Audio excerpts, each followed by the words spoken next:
It was a full moon in the small town of Ravenwood, and the people were preparing for the annual harvest festival.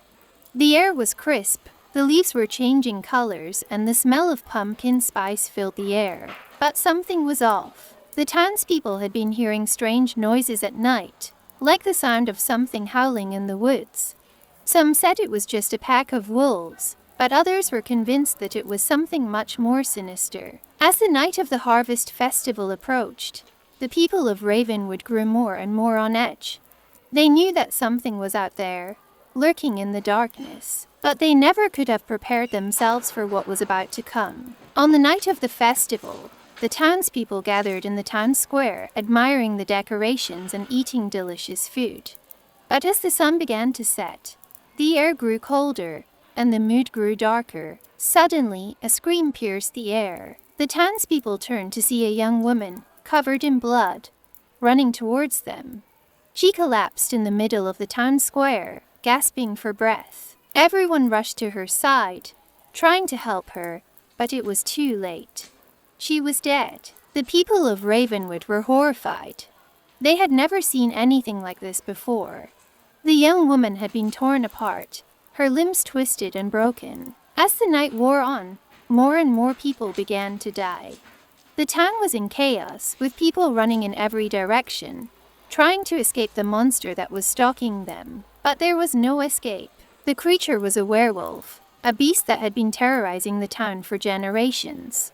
It was bigger and stronger than any wolf, with razor-sharp claws and teeth that could tear through flesh like butter. As the night wore on, the werewolf grew more and more powerful. It was unstoppable, an unrelenting force of destruction. The people of Ravenwood were at a loss. They had no idea how to stop the creature. They tried everything, from silver bullets to holy water, but nothing seemed to work. It wasn't until a young boy, the son of the town's blacksmith, came up with a plan. He knew that the werewolf could only be killed with a silver blade, so he set out to make one.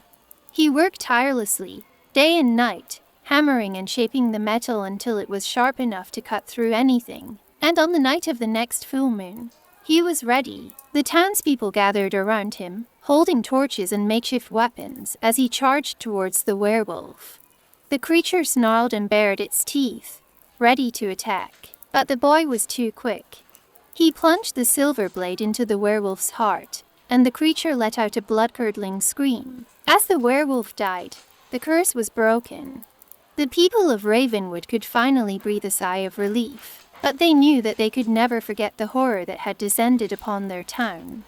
They knew that the werewolf was only one of many creatures that lurked in the shadows, waiting to strike. And so they made a vow, a promise to always be vigilant, to always be ready for whatever horror might come their way. For in the world of horror and the supernatural, there was never truly a moment of peace.